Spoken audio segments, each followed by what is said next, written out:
Welcome to another fun-filled Monday edition of Second City Sports. We're live in living color right here on Sports Zone Chicago, along with Miss Lakeem McGee, which is she. I am Sydney Brown. Hey, that's me. You can follow yours surely on the Twitter and the IG at SidKid80. Once again, that's SidKid80. That's SIDKID80. SIDKID80. You can follow me at Keenan McGee on the Twitter and at Keenan McGee on the IG. Make sure you download that Sports Zone Chicago app wherever you get your apps. You want to know why? Because we said so, that's why. And also, too, you can catch them on the other live shows that we have airing throughout the week. So if you happen to miss them, you can go back and watch them and listen to them at your own leisure. Make sure you download that Sports Zone Chicago app today. Speaking of Sports Zone Chicago, make sure you follow us on all social media platforms on Facebook, Twitter, Instagram, and YouTube. Once again, please find and follow Sports Zone Chicago on all social media platforms on Facebook, Twitter, Instagram, and YouTube. And please subscribe to our podcast at War Media Podcast. We are available on all podcast platforms, including the iHeartRadio app. It's WARR Media PODCASTS.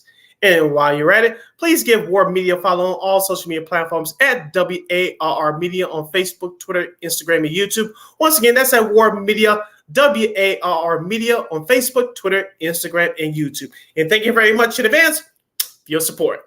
Like, share, subscribe, and tell your friends. We are unapologetically fun, and we have very definite opinions. If you have any definite opinions during our 2-hour extravaganza, we call it Sports Talk Radio Show, you can always hit us up in the comment section at Sports Zone Chicago's Facebook page or at Sports Zone Chicago on YouTube. Type in those questions or comments in the comments section. Lakina will get them up on the screen for you. But if you decide to troll and or do something silly or stupid or just flat out dumb, I've given Lakina full power to give you fools to be a land be a boot. Toodles. But before we begin, we must remind you that you can also catch Sports Zone Chicago now available on Roku TV. That's right. So celebrate the squad, get with the program. Sports Zone Chicago is now available on Roku TV. If you already have a Roku television, just tap on that sports folder and download the Sports Zone Chicago app. Rather, tap on that sports folder and download this Sports Zone Chicago app if you have Roku TV. If you don't have a Roku television, but you have some handheld devices laying around, iPhone, iPad, iTouch, your personal PC or your Chromebook like I'm using right now, just hit up that Google Play Store and download that Roku TV app and access Sports Zone Chicago through that avenue. So no more excuses. Celebrate the squad and get with the program. Sports Zone Chicago is now available on Roku TV 24 hours a day, 7 days a week, 365 days a year, live and on demand. Anytime, anywhere. And you know we will provide. We'll get off today. It's hot out here, McKinney. It's hot.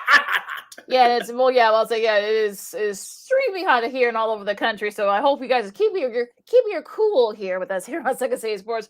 We'll have Yellon at the top of the hour, managing editor of the Bleed Cubbie Blue blog from SB Nation. He'll talk about the Cubs and their futures. Are they going to be sellers? Are they going to be buyers? We'll ask him about that. Also, too, of course, CBS becomes the first network to announce their new NFL broadcast teams, including some good news from one of our good friends of the show. We'll get to that as well. We got Old School TV Monday, a new Open Champion is crowned, all that good stuff. So let's go to the gridiron to start off. That means the NFL training camps opened up over the weekend. And good news for us locally, the Chicago Bears will report to training camp at Hallis Hall tomorrow. That's in Lake Forest, Illinois, to begin their journey to respectability for the upcoming 2023 season. Lakina, we had on a couple of guests, including Mark Grody, who does Bears reporting for 670 The Score here in Chicago. We had a couple other guests on as well over the last week or so talking about training camp. Of course, it starts and ends with Justin Fields, the third-year quarterback out of Ohio State. This will be his second year under Luke Getsy, the offensive coordinator of the Bears' system. Of course, Chase Claypool, for those of you that haven't heard, the wide receiver out of Notre Dame, he's been placed on the PUP list, physically unable to perform list. He will not be reporting to training camp. Hopefully he'll get healthy for week 1 in September as they'll open up the season against the Green Bay Packers.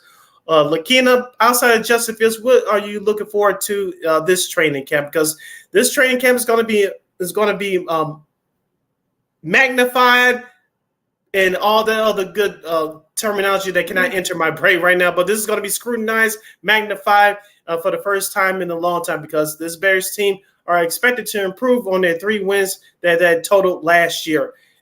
And here's to a long 6-month journey. Hopefully, it'll culminate in a playoff berth. Hopefully, something bigger. But let's start off small first. Outside of Justin Fields, what are you looking forward to in this Bears training camp, which opens tomorrow?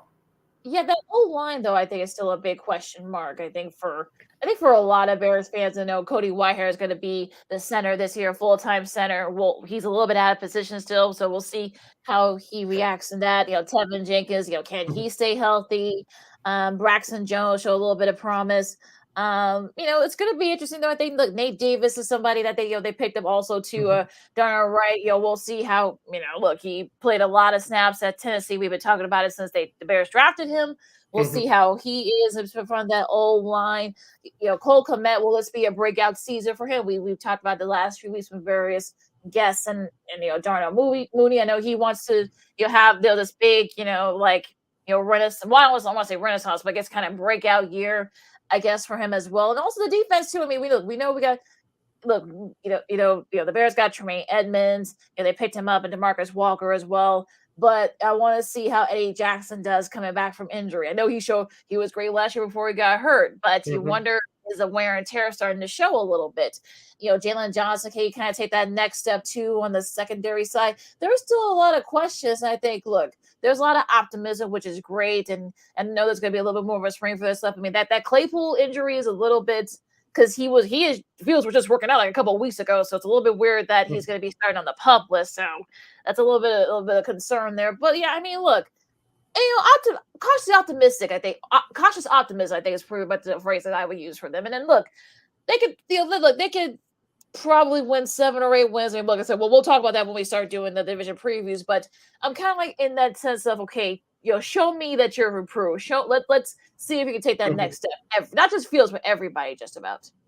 I'm gonna focus in on the wide receivers first. Of course, you talk about Chase Claypool. He's not going to be there at least for the start of camp. Hopefully, as we said, he'll get healthy in time for the regular season opener in September. But DJ Moore, we talked about him the last couple of years. Lakina, he played underneath a slew of quarterbacks in his time in Carolina. He's gone over 1,000 yards for almost every year of his career. We'll see what he does here in Chicago. I'm interested to see what he does in this offense with Justin Fields. Also, too, Dante Pettis, what his role is going to be. He's going to be that third or fourth wide receiver. He was number 2, quote unquote, last year because the Bears really didn't have any playmakers outside of Darnell Mooney. And of course, the running back. So Khalil Herbert will probably get the start, but let's see how Dante Foreman, how many carries he's going to have. Travis Homer, how he's going to fit in this offense. Now you don't have a true fullback, I should say. How's that running game? Those carries among those running backs are going to be distributed. Also, too, Rashawn Johnson, the rookie running back they selected in the draft, he's going to get some burn too in training camp, especially in these preseason games. So I want to see how head coach Matt Eberflus organize this offense with the running backs distributing the carries equally. Who's going to step out and break out and become that running back that gets the majority of the carries? Who's going to pass block, like you said, Lakina, last week? Who's going to become that pass blocker from the running back's position? Who's going to be the number 1 catcher coming out of the backfield? All these questions that we had during the offseason, they're going to start answering for themselves starting tomorrow. Everything's not going to answer themselves right away, but as training camp goes along, as we get into the preseason next month, I believe they start August 12th, I believe, 11th or 12th. And so up until the first preseason game, all these questions will start to become answered sort of in these next 2-3 weeks. Yeah, I mean, the whole running back by committee thing, I guess. I know Foreman is kind of like the guy right now. We'll see. Herbert, I know he probably wants to have a go at it too. So it's going to be very interesting, especially in that backfield. The lack of the pass rusher, that's going to be a big concern, especially if the Bears, I should say, give up a lot of points early on. That's really going to be the question. Now, people are wondering, like, okay, I know Chase Young's name's been floated out there. It was floated out there again yesterday. If you saw it, I mean, look, if you're the Commanders, do you want to try maybe perhaps trade one of your? And I know he hasn't been, he hasn't lived up to expectations because of injuries and such, but do you really want to kind of give up on him now if you're the Commander? So we'll see about that. I mean, Jack Sanborn, look, I know he's a local kid. I get it, but I kind of want to see, like, could he be sort of like that I know everybody wants to put him as the new Brian Urlacher. I mean, let's slow down on that a little bit before let's see how he does do the full season. I know. Look, he's a cold figure. He seems like a nice guy, but I think I don't want to put him on that pedestal of he's going to be the next Brian Urlacher. Okay, let's slow down on that. So there's still a lot of questions for the Bears, and look, we're not going to get them answered right away. I know that people are wondering like, will we get those answers preseason? Probably not, but I think it's going to be one of those things where it's going to be interesting to see how all this kind of shakes out. Like you said, Will Fields be running for his life like he was last year. I don't want him having to run, so that because like our brother Christine Manica, from Character, we always says, look, we're not Fields. She's not a Fields hater. Neither am I. I just want the guy to be able to kind of take that next step without having to use his legs a lot like he had to do last year. Yeah. Shout out to our guy, Mr. Brandon Schutz. He says what's going to be on August 11th, the first preseason game for the Chicago Bears and the majority of the NFL team. So that's about a couple of weeks of parade. So hopefully that answers your question, Brandon. But I'm with you guys on Justin Fields. I love to see him run like everybody else, but with the hopefully a healthy offensive line and hopefully that the wide receivers outside of DJ Moore stepping up. You don't have to depend on Justin Fields running as much as you did last year because the offensive line, we said last year, outside of run blocking, they were terrible in pass protection. It looks like they're going to have more continuity there. Hopefully you don't have any major injuries there. So I think we will get our wish as long as you don't have any major injuries. But I want to go to the defense, Lakina, like you said, the lack of pass rush, which concerns me as well. We had Marshall Harris from CBS 2 Chicago on with us about a couple of weeks ago, and he said that looks like right now the Bears' philosophy is to outscore people this year. I said, okay, but you still going to have to stop somebody at the end. And I don't care if you're talking about Pop Warner, high school, college, or the NFL. You got to get pressure from your front four, your front seven, and that's how your secondary becomes great because if you don't get any pressure on the quarterback, your secondary is going to be exposed. No one cannot cover anybody for longer than 5-6 seconds. That's just not going to happen. Yeah, and I think that's going to be sort of like – I don't know if you're going to be able to outscore people when you can't stop someone. Look, even the Chiefs learned they couldn't do that. I know when the Rams won a few years back, I think they realized that they had the great defense kind of back them up. And I think, look, the Bears are kind of like in that sort of like in that mid tier, I guess. I know they're not going to be as bad as they were last year. They're not going to only win 3 games. But at the same time, though, I mean, to say that they're going to be the division favorite, I think that's a little bit. It's a little bit kind of like you're reaching a little bit. So I think that's going to be like another thing there for the Bears. It's like I said, it's going to be like I said. I want to see for myself before I start cementing this team as some type of they're gonna win a division. No, let's just wait till at least give the 500 first before we start making those type of proclamations. And also, too, what I'm looking forward to in this Bears training camp is second-round pick Tyreek Stevenson, the defensive back out of the University of Miami. Although there was a sneaky good pick by GM Ryan Poles, I think it's going to give not so much Jalen Johnson a run for his money, but guys like Keldon Vildor and some of the other backup defensive backs. Who's going to fill that number 2 defensive back spot for the Chicago Bears? Because we talk about Kyler Gordon. We talk about Jaquan Brisker from the safety positions. You saw them grow up last year. You saw them mature and show signs that they could be good. But the Bears, we all knew last year, even after getting rid of Roquan Smith and Robert Quinn, that they didn't have a pass rush. But you saw those 2 guys that I just mentioned. They have potential, but they will be better players, and the Bears can get some type of pass rush in there this year. So I'm looking forward to Tyree Stevenson, what he does from the defensive back position, that second-round pick. Of course, Kyler Gordon and Jaquan Brisker take another step. And you mentioned Jalen Johnson earlier. Can he stay healthy this year for a full 17-game season? Because, as we said for the last couple of years, when he's healthy, he's one of the best young defensive backs in the league. But he hasn't been able to stay healthy over these last 2-3 years.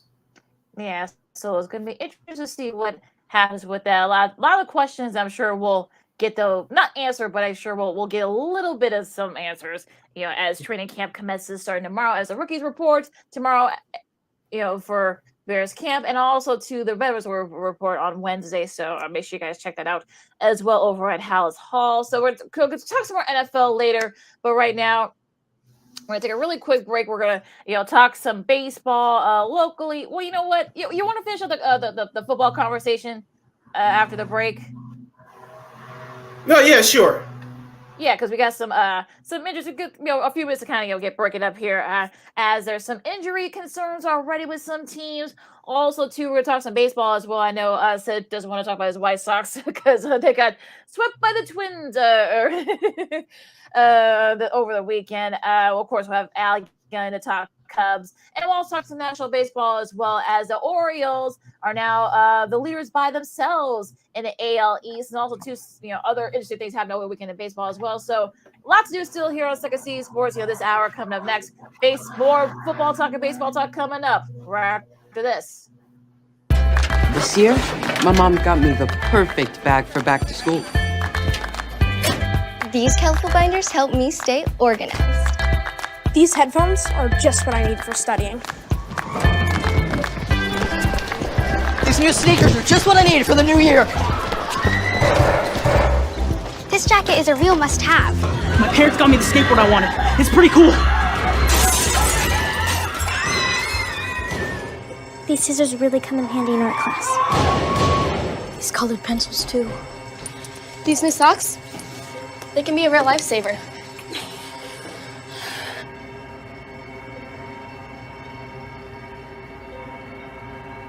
I finally got my own phone to stay in touch with my mom.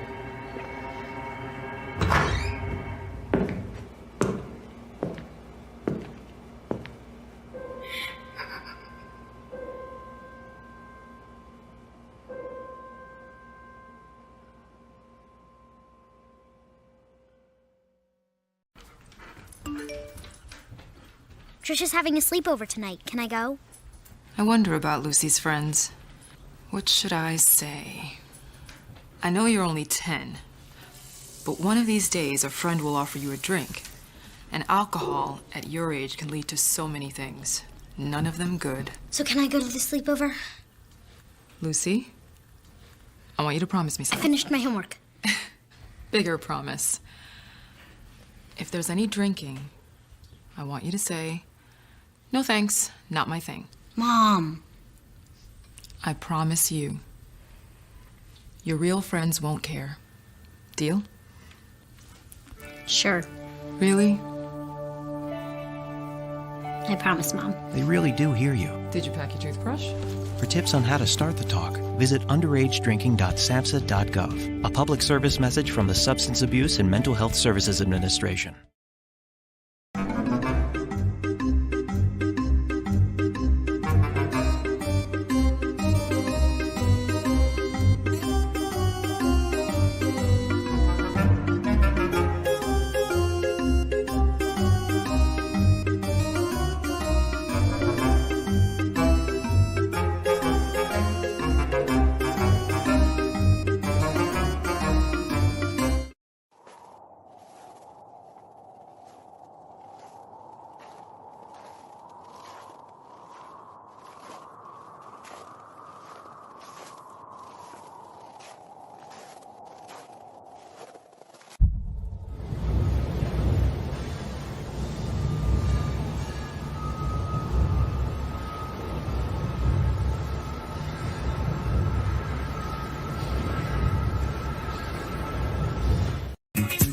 Hey, this is Dr. J, and I listen to Sean and Maya in the morning.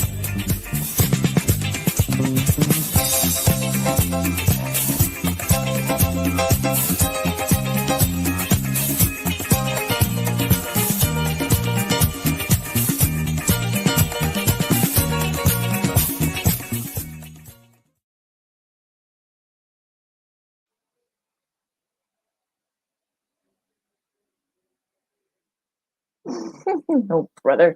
Welcome back to Second City Sports on Sports. Welcome back to Second City Sports on Sports on Chicago. Lakina McGee. Cindy Brown with you. You can follow me at Keenan McGee on the Twitter. I'm not going to call it that corporate name. And on Keno's Scorpion on the IG. The kids want to speak again, but it's not your time yet. Not yet, not yet. You can follow yours truly on the Twitter and the IG at SidKid80. Once again, it's SidKid80. That's SIDKID80. That's SIDKID80. We have less than 85 minutes left of this extravaganza we call a Sports Talk Radio Show. You're going to hit us up in the comment section like a couple of people have already. You can go to Sports Zone Chicago's Facebook page or Sports Zone Chicago on YouTube. Type in those questions and comments in the comments section. Lakina will get them up on the screen for you as we continue our football discussion. All right, so some injuries have already, been making some headlines here earlier this morning. C.J. Gardner-Johnson, who's the Lions' top cornerback, suffered a non-contact injury earlier this morning. There was some concern that he may have tore something, but the good news is that the MRI showed that no structural damage to his knee, and he is considered day-to-day right now. So he does avoid some serious injury. He may miss, he may still be able to play this preseason, so that's good news for Lions fans. I know he's been one of their top secondary guys for the Lions. Of course, a veteran safety, so good news for that. And unfortunately, bad news for Naheem Hines and the Bills. He suffered a knee injury in a jet skiing accident, and he's likely to have surgery sometime this week, according to Tom Pelissero over at the NFL Network, and of course, and also retro union seems to be the thing also too with the NFL. Both the Houston Oilers, the Seattle Seahawks, and I think there was another team that released they're going to be going to their newer jersey. The Jets this morning. Speaking of, they're going to bring in some of their retro unis. So a lot to sort of like to unpack here. So where do you want to start? I'll start with the Detroit Lions first. Of course, you mentioned by C.J. Gardner being one of the best defensive backs in the league. Lakina, we talked about this last year as Detroit finished their season with an 8-2 mark, barely missing the playoffs. Their secondary played well. Give defensive backs coach Aaron Glenn, former NFL player, by the way, credit for that. You saw him last year yelling at Deuce Staley on Hard Knocks along with Dan Campbell. But that secondary for Detroit vastly improved in the second half of the year. They just needed some defensive line help to help Aiden Hutchinson. I don't think they did that in the draft, but that's neither here or there. But usually when you hear any player go down non-contact injury, usually means torn ACL, they broke a leg or something to that nature. But thank goodness that we didn't hear that type of news. It looks like hopefully he's going to be okay. Now, as far as the retro uniforms are concerned, I'm kind of glad that the Titans did it. I know some people say, why shouldn't the Houston Texans wear those uniforms to pay tribute to the city of Houston? Remember, folks, the Tennessee Titans were the original Houston Oilers. So, plus the Oilers played in Tennessee those couple of years at Vanderbilt, and I think in Memphis as well before they moved to Nashville, where they currently play right now. So, I don't have a problem with that. The Jets, they're trying to cash in on marketing opportunities as usual now because of Aaron Rodgers being on the team. That's what that's about. And who said Seattle? Yeah, Seattle. Yeah. I remember looking at those uniforms as a kid. I said, it's okay. I kind of like the way that they updated it, during the Sean Alexander years and then when they played the Bears in 2006 during the playoffs. Now, those, I know they modified those a little bit over the years, but those that I like, not saying they're originals I don't like, but I'm kind of interested to see if sales going to pick up on those because it looks like wherever you go, not just in sports culture, but in fashion in general, wherever the old-fashioned trend was hot is now new again. Yeah, the merchandise is such a sort of like becoming a big thing here in the NFL with with the Titans. You're going back to the Houston. I love those those old Houston Oilers jerseys. I mean, those are really sick. And I didn't mind the original Seattle uniforms. I mean, the colors. I mean, they played in the old Kingdom. I mean, it's definitely. I know the colors might be a little bit off-putting. Maybe that's probably why that might have been for some, but. Look, that was back in the Steve Largent years. You gotta go all the way back, then for those. Dave Craig. Jim Zorn. Yeah, remember we played QB for a few years there. So the Jets, like you said, I mean, they're trying to kind of like they actually surprised Greeny with the retro unis, of course, with Joe Namath's number. So, of course, you're not gonna be able to get that off of him. So I'm hoping that his wife Stacy is prepared for that. But yeah, I mean, look, everything's old is new again. So I guess the merchandising and money, why not? Yeah, why not? So we'll see. Yeah, we'll see how the merchandise will help those things we just mentioned. And like I said, it's football time. It's back to football. So. We'll see what happens as the NFL training camps and the season kicks off here shortly for many teams now open up training camp for the upcoming days. Absolutely. So let's switch over here. As this is Z Sports on Chicago. We're gonna switch gears here and talk a little bit of baseball over the weekend. You might as well get it out the way, Sid, because. Because, you might as well just peel the Band-Aid off as, of course, unfortunate Twins sweep the White Sox. It's concluding from including that Sunday game where I was begging the Twins after they came back from 3-0 down to tie the game and force into extras. I was literally begging the Twins, like, please, in the game, please, put us all out of our misery. Just put the rest of us out of our misery too, because I'm over watching this team. And I felt bad for Lucas Giolito because that was his best start in I think the last couple of months. Especially after the start before that, he didn't have a good one. So thank you very much for ending that game, yesterday, because I was like, please, thank you. Because like I said, I'm like, like I said, I'm over this team. I'm ready for them to start trading people. I'm just no. Thank you, Ryan Jeffers. Thank you very much for that single in the 12th to seal the sweep. I'll give you a quick recap. Friday's game, the Sox had a chance, but Lance Lynn pissed in his pants as usual. Saturday's game, you can't score more than 2 runs, and Dylan Cease actually pitched well, but your bullpen, who's been overburnt for the last 2 months, they failed again. And you had 2 runners on in the 8th inning, but you can't get not 1 run across home plate. That was embarrassing. And yesterday, as you mentioned, Giolito pitched his ass off, and he definitely rebounded from that last start at New York against the Mets.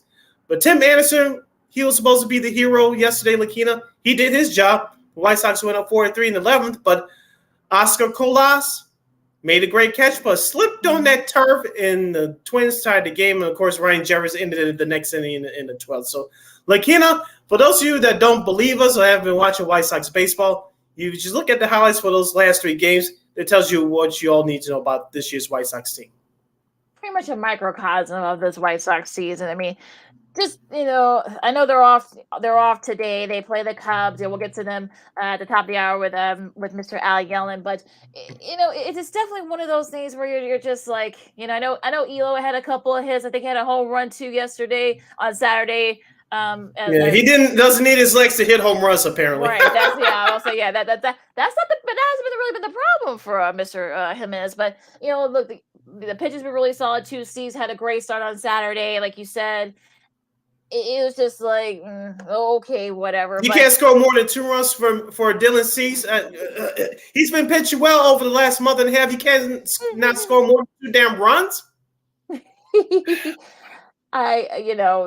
like I said, just go through those 3 Twins games. Pretty much every single one of them is sort of like a footnote or a microcosm of the Sox season. That's really all you need to know about them. So, yeah, it was just like, let's move on. I know Sid's about to turn red, and we don't want that. So, we'll get right to it. Of course, we'll talk Cubs with Al and at the top of the hour. We'll save that the Cubs talk there. But let's talk about the rest of baseball. And I think for me, Baltimore, now it feels like they've earned it. They went 3 out of 4 against the Rays, including the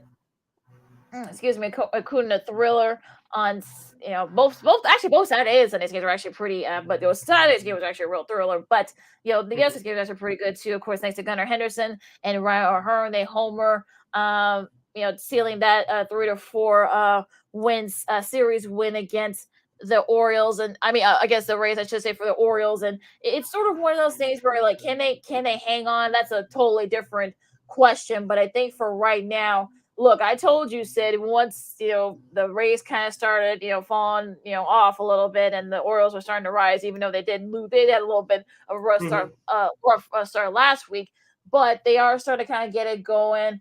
You went 3 out of 4 against the division leaders. You finally feel like you earned that spot, that lead. They're now 2 up. So what do you think about the Orioles and their chance to keep that lead in the East?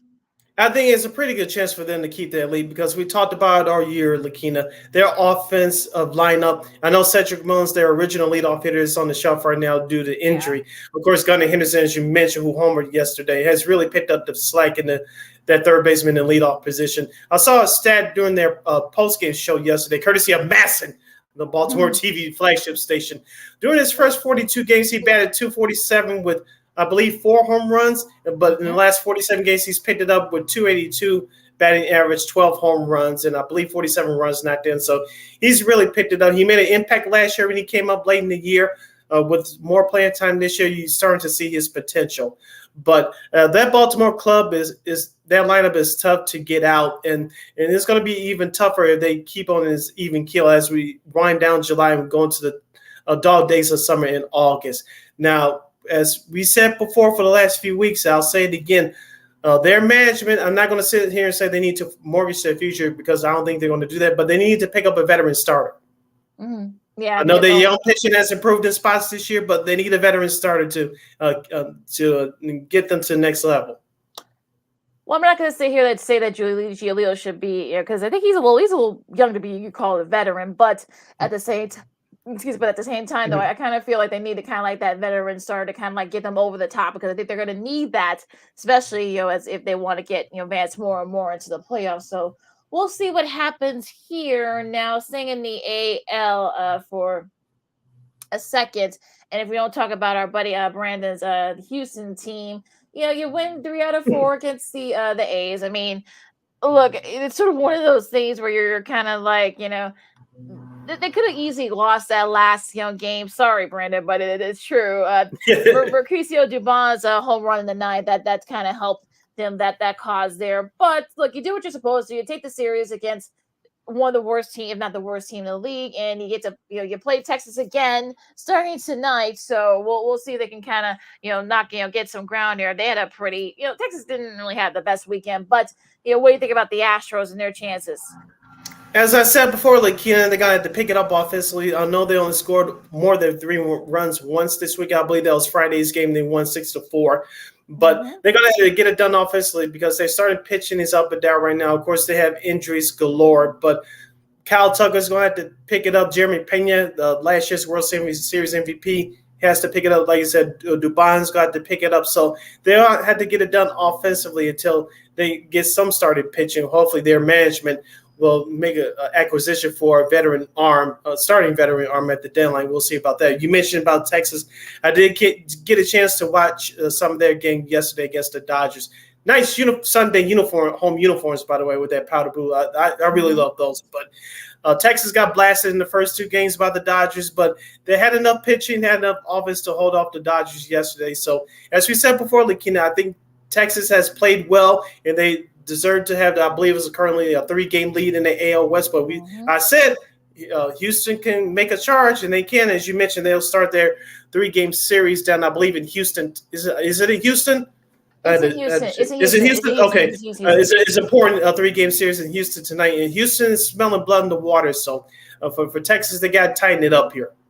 Yeah, so I'm looking forward to that series. We'll talk more about that in a bit, but it's it was kind of interesting for Texas because they really needed it, because after getting their butts kicked 11-5 on the Friday game, 16-3 in that Saturday game, that was just a brutal this was a brutal game on their part, but they were able to bounce back and avoid the sweep. So it's just one of those things where you're kind of like, at least you salvage at least 1 game. So that helps you a little bit. Now, Dodgers, let's talk about the Dodgers then. They pull a little bit of distance between themselves and the NL West, I should say. And meanwhile, as they're starting to kind of get it going. And I feel like, we're starting to see, okay, this is a Dodgers team that we were finally expecting to see. Guys are starting to kind of get going. Mookie Betts been batting real well. The pitchers have been very solid.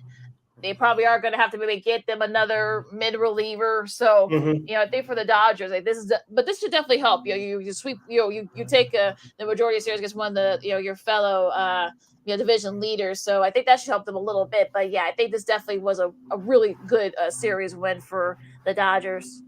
Yeah, their bats woke up because don't forget you mentioned about Freddie Freeman and Mookie Betts. Don't forget you have James Outman to their center fielder. He's having a good year. Jason Hayward, I know the stats doesn't look sparkling on the stat sheet, but he's really had a renaissance year. He's really made an impact with that Dodgers team. He's playing on their minor league deals, so you're getting something out of him. My concern with the Dodgers, they need one more starting arm. Of course, we talk about Julio Arias. He's their left-hander. He's a free agent at the end of the year. Clayton Kershaw, I know he was on the IL. Hopefully he doesn't go back going again. But they need a veteran starter, and they definitely need bullpen help because this as well as I do, Lakina. Closing out games can be tough in the playoffs. If you don't have that guy to come shut it down and nail down the victory, is going to be problems.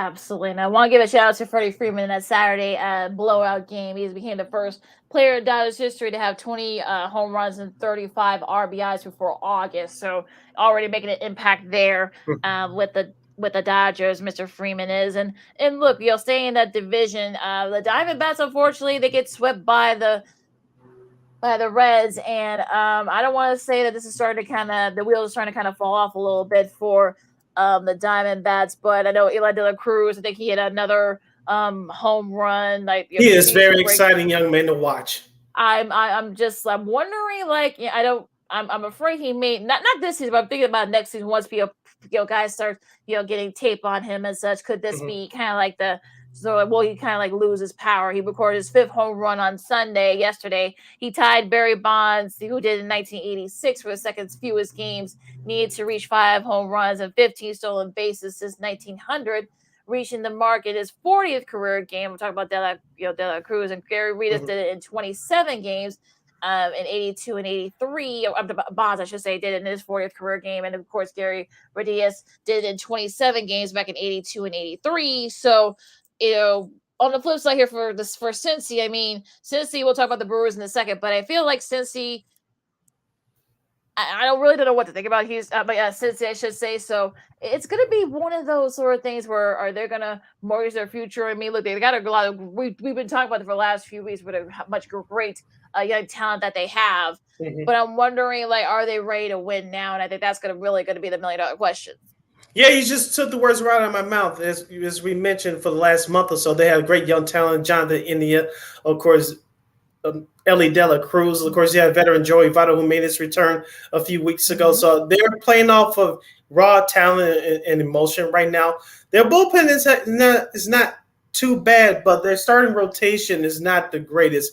And like you said, will they mortgage their future to go for it now? I don't think so. I think they'll try to look for a veteran arm, but you don't have to, quote unquote, give up the farm to do so. So I think Cincinnati's front office will do something like that 8 days from now, because the trade deadline is next Tuesday. So I think they'll look for a veteran arm for that starting rotation, but I don't think they're going to mortgage the future. Anything else caught your eye in baseball this weekend? Yes, the Miami Marlins finally won a game for the first time in the second half. They defeated the Colorado Rockies 3-2 in 10 innings. Jesus Luzardo had a career-high 13 strikeouts. Unfortunately, he didn't get the win, but the Marlins did in extra innings. So congrats to the Marlins there. The San Francisco Giants, they got swept by the Washington Nationals over the weekend. Is this the beginning of the end for them? I want to say yes, but something tells me no. So, I'll leave it at that. The San Diego Padres, they lose their series finale to the Detroit Tigers yesterday on Peacock. The Padres still trying to fight back to get to 500 and make a push for the playoffs. And the New York Yankees, they did something the White Sox unfortunately can't do: sweep the Kansas City Royals. Yay! Right. I mean, it was. I think they really needed that that sweep. And look, it'll be interesting to see. I know Anthony Rizzo broke out of his home run slump. I mean, you saw him hit that home run yesterday. And his teammates kind of did the old we're ignoring him and stuff before celebrating him afterwards. That was pretty funny. There was actually a Taylor Swift concert there the night before. And I guess, Rizzo went 4 for 4, and I guess he gave her a little bit of credit. So I don't know how big of a baseball fan she is, but 45 game home run drought. I mean, that's not definitely his longest of his career. So it's good to see that he's able to. Hopefully, he can get into a rhythm, because they really need it, because they're 8.5 back, but they're still right there in the wild card chase. And hopefully, Judge will be back. I mean, we'll see. We've heard different things, so. We'll see, but they really need Judge back if they want to make that playoff push. My Mariners and Blue Jays, they had a pretty interesting series. There was a lot of offense. So if you took the over in some of these games, well, I feel sorry for you. Now the Saturday game was actually a little bit entertaining, because it kind of came down to the wire. Of course, Seattle ended up winning the series 2 out of 3. Now the Blue Jays did avoid the sweep yesterday. Santiago Espina singled home the tie-breaking run in the 7th, and of course Jordan Romano slammed the door shut after getting out of a jam, because I think the Mariners had the bases loaded and they were able to get out of that. So the Blue Jays avoid the sweep there. They're going to need to get some starting pitching, because if they really want to be up there in that crazy wild card chasing the AL, I mean, they're going to have to maybe make some little bit of moves here to kind of get some more arms. Another team that's making the moves, at least up the charts in the standings, is the Atlanta Braves. My guy, second baseman from the Braves, Ozzie Albies, he had a big three-run home run, which was the go-ahead home run, which the Braves defeated the Brewers yesterday by the score of 4-2 to take that series 2 out of 3. And those sad-ass New York Mets, they lose 2 out of 3 to the Boston Red Sox. What else is new with the Mets? White Sox fans, you think that your team is terrible, which I do not blame you. Try to be a Mets fan. It's even worse. You have one of the highest payrolls in the league. Yeah, they might. I'm sure they'll probably be selling next week in the trade deadline. So, I mean, this is definitely one of those things where you thought that maybe they can get into a rhythm after beating the Sox. I guess not. So, but I guess not. So, unfortunately, yeah, it's just like, you feel for the Mets fans. I mean, you can't blame it on injuries anymore. It feels like. So, I don't know what else to tell Mets fans. I wish I can try to do something to encourage them. Maybe they could turn it around. Perhaps maybe they not have to, have a complete sell-off. Mm-hmm. Maybe make a couple of tweaks. I don't know, but we'll see what happens there. Anything else caught your eye before we talk scheduling? Could this be Shohei Ohtani's last week in LA Angels uniform? Me personally, I say not. I know they took 2 out of 3 from the Pittsburgh Pirates over the weekend, but there's going to be a lot of buzz between now and next Tuesday to see if Ohtani is moved. Me personally, I don't think he's going to get moved. Yeah, I don't think so. I know they made a big deal about it on ESPN. They're like, oh, could this be, because he did hit a home run yesterday, and I feel like, could this be the last time we see Ohtani in an Angels uniform? This is going to be the last home run. Okay, let's slow it down here, folks. And they're still like right there in the wild card chase, so it's kind of like it's sort of counterproductive. I know they would have to jump over a couple of teams in order to get to that point, but because you got the AL East, basically most of the AL East leading the wild card right now in the AL. But let's give a little bit of credit here. So it's definitely a log jam in that wild card chase. Of course, the Rays, now that they're no longer leading the AL East, you got Houston, of course, you got the Blue Jays, and you got the Red Sox 2 games behind, and the Yankees, I should say, 2 games behind them, and the Yankees are only 4 games back. So.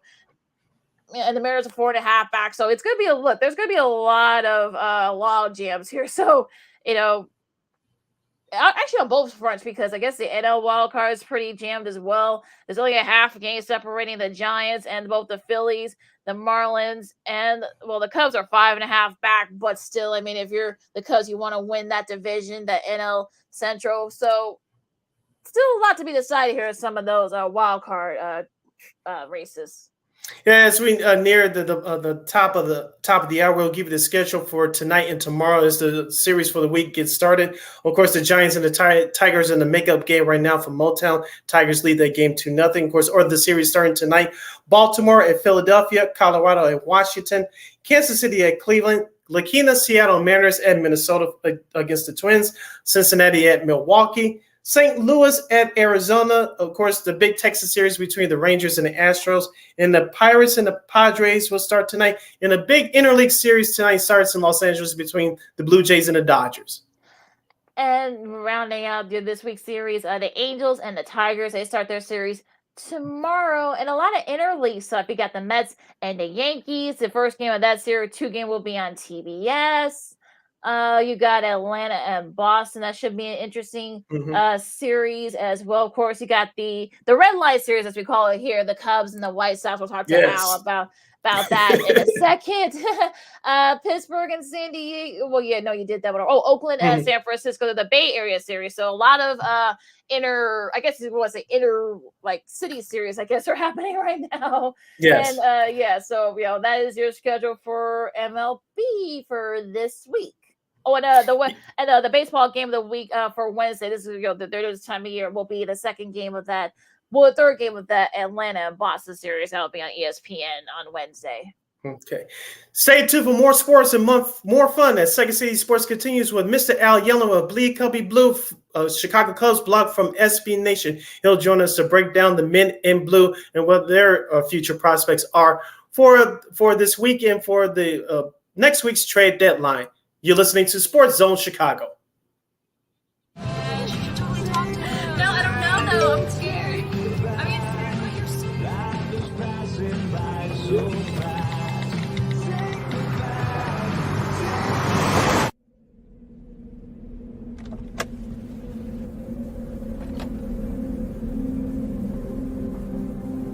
Do you know that you're in my lane?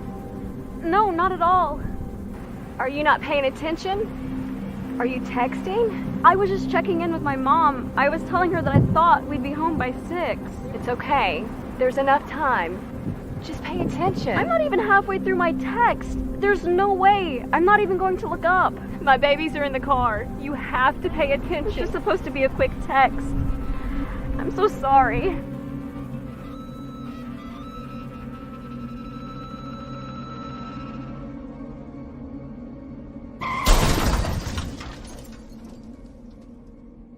Hi, I'm Tom Brady, the director of DODEA. September is National Suicide Prevention and Awareness Month. The simple act of reaching out and caring for those in our communities is something we all can do. Just being there for someone you care about can be a tremendous first step in getting them access to confidential resources and support that they need. It only takes one person and one small act and 1 minute to make a difference. Let's make a difference.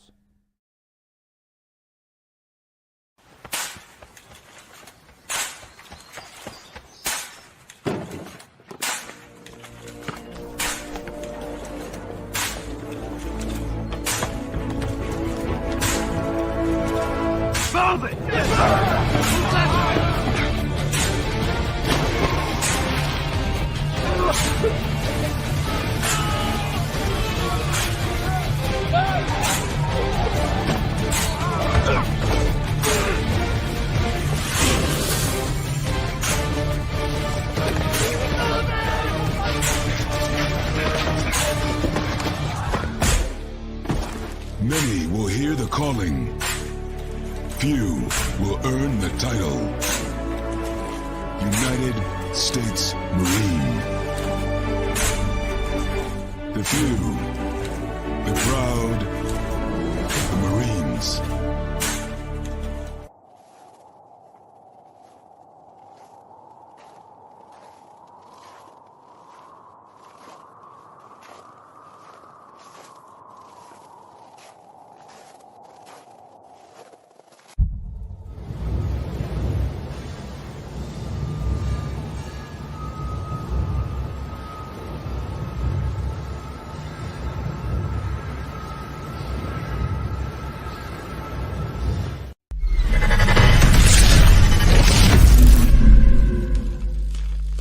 Six, 42 ribbies. That one is bounced up the middle slowly, but it gets through the glove of Montgomery, and he won't make a throw. All right, here's Bellinger, best in the National League in the month of July. He rips that one out to center. Back goes Carlson, back to the track, and he watches it go. 2-run home run for Bellinger. And that, too, of course, has been a big part of the story for Cody Bellinger. What a bounce-back year it has been for him, and he continues. You talk about being on it.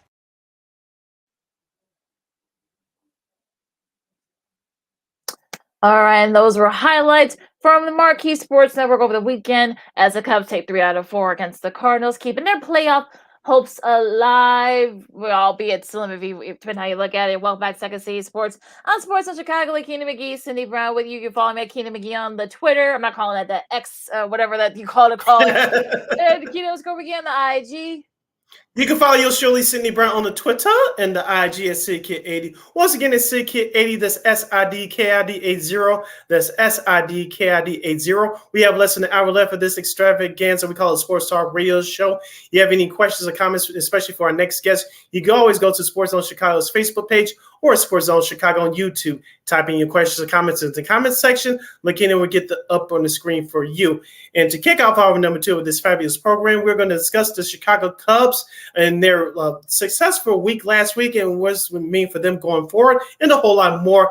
It's Mr. Al Yellon from Bleed Cubbie Blue. That's the Chicago Cubs blog for SB Nation. You can follow him on Twitter at Bleed Cubbie Blue. Once again, at Bleed Cubbie Blue. You can go to his website, bleedcubbieblue.com. Let's welcome in Mr. Al Yellon to the program. Al, how are you doing today?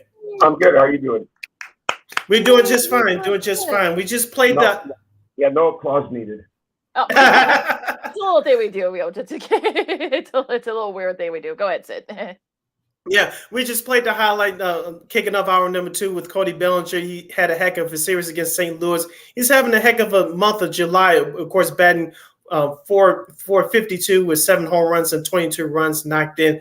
You can tell us you know better than we do, Al, but ever since his return from injury a few weeks ago, Cody Bellinger has made a big difference in his Cubs offense. Do you still think that the front office will consider him a trade chip about 8 days from now?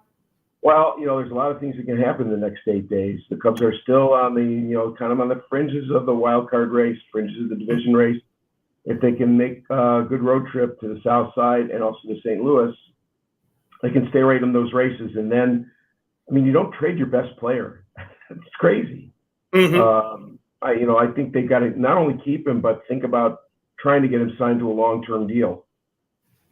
Well, what do you think about those that are saying, hey, let's trade Bellinger and, try to get something for him? Or, hey, let's trade Stroman. I know he's been struggling the last few games. Try to get something for him. So what do you say to those folks that are, and I'm sure you've heard it too and read it too from, various people, say, hey, let's just trade your 2 top guys and try to get something for him because they're not going to win the division. What do you say to that? That's what happened 2 years ago with all the World Series guys who were traded. They traded away a bunch of relief pitchers last year, actually got some good return on those. But you can't keep doing this year after year after year. Eventually you've got to decide you're going to win. You've got to decide you want to build a team and win with it. And if you keep doing this rebuild, it's not going to happen. Yes, you can get prospects, but that's why they call them prospects. You don't know what they're going to do when they finally get to the major league level. A lot of them never make it. And you also have to consider what that does to the fan base. Getting rid of guys year after year after year, why are these people going to keep buying tickets? Why are they going to keep watching the games on Marquee Sports Network? There's a marketing thing here too. You don't keep players just because they're good marketing tools, but if you don't have anything to market, who's going to buy the product? Yeah, speaking of another holdover from that 2016 World Championship team, Kyle Hendricks, who will get the bump tomorrow in the series opener against the White Sox. He's been pitching well as of late. I saw him in an interview on NBC5 Chicago last night, and he was talking with Mike Berman, another friend of the program. He said that I know he's becoming a new dad now. I'm talking about Mr. Hendricks, but he said that he started to think about it just a little bit about being traded, but of course he doesn't want to go anywhere. He wants to end his career with the Chicago Cubs. Talk to us about his last couple of starts. It looks like he's starting to finally turn things around. Well, he had one start where he gave up 4 home runs, and largely that was because the wind was blowing out that night. But he seems to be, back to what he was. Maybe not quite as good as 2016, but at least like the 2018, 2019 level Hendricks, which is a perfectly good starting pitcher. He's not expensive. They have an option for him next year. I would not want to see him throw a pitch for another team ever, and I think they should extend him as well. I don't think he's going to be traded. And you mentioned Marcus Stroman, who has been kind of rough his last few starts. The scouts are looking at that. Maybe teams don't want to trade for him right now. So, assuming the Cubs can do well over the next week, maybe they can make a couple of incremental additions to the team. Not like a big blockbuster trade, but maybe get somebody who can play third base, who can hit a little bit.